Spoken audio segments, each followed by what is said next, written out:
Selamat berjumpa kembali dalam layanan audio Sahabat Perjalanan. Hari ini adalah hari Sabtu 19 Oktober 2024. Tema renungan saat teduh kita dengan judul Penggosip atau Pendamai. Firman Tuhan terambil dalam Ibrani 9 ayat 15 sampai dengan ke-18.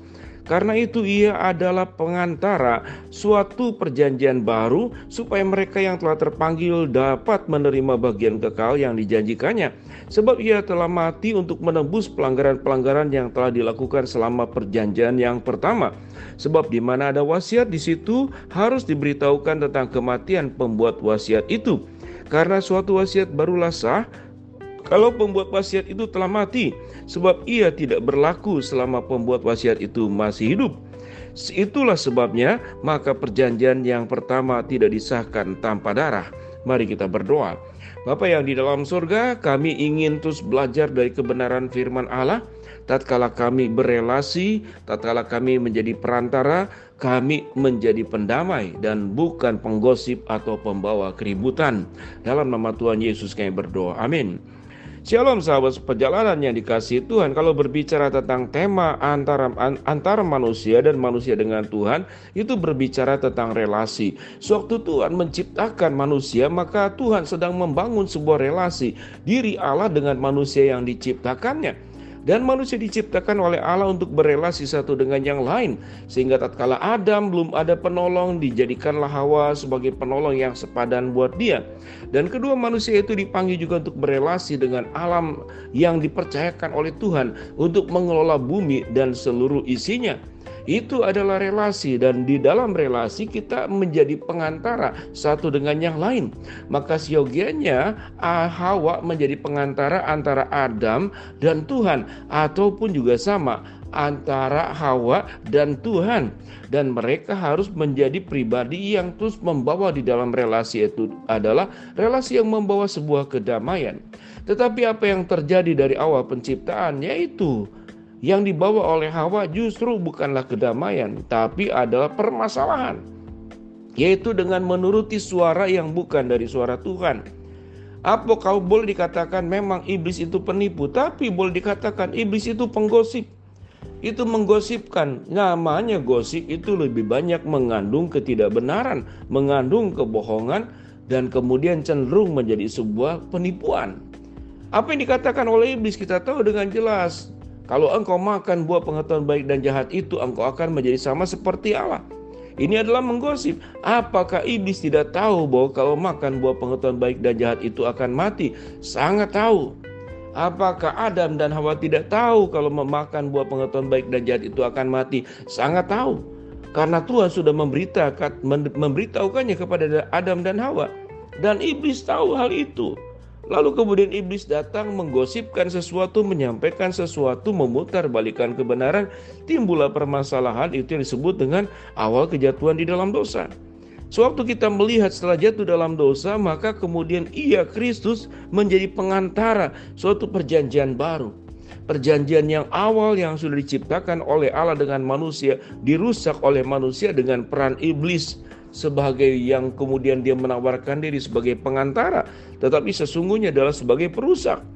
Tetapi kerusakan itu kemudian dengan datangnya Kristus sebagai pengantara, yang firman Tuhan katakan bahwa ia adalah pengantar dari suatu perjanjian baru, supaya mereka yang telah terpanggil dapat menerima bagian kekal yang dijanjikannya.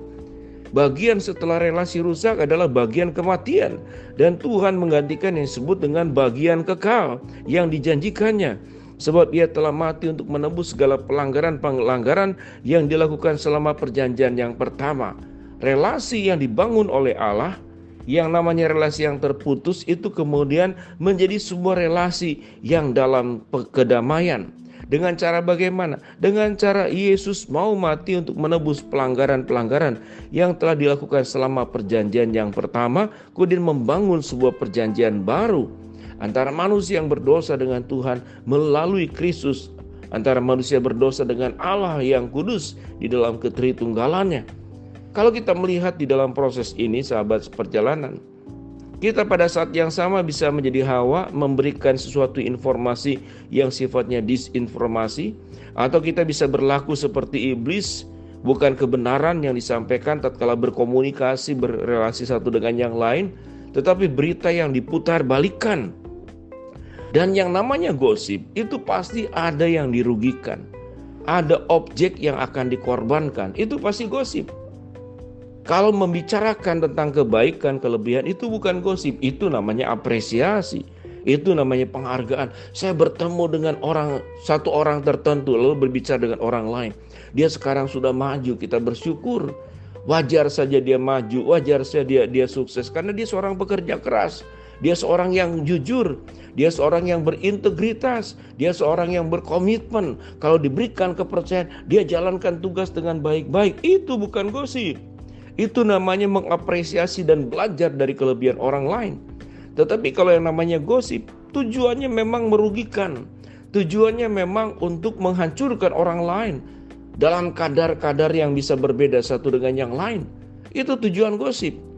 Kalau kita tahu dengan jelas bahwa dosa paling awal itu adalah tatkala kemudian gosip itu yang memutarbalikkan fakta terjadi, maka dosa itu juga yang bisa menghancurkan hubungan antar keluarga, menghancurkan persahabatan, menghancurkan hubungan suami istri, menghancurkan berbagai macam hubungan yang terjadi.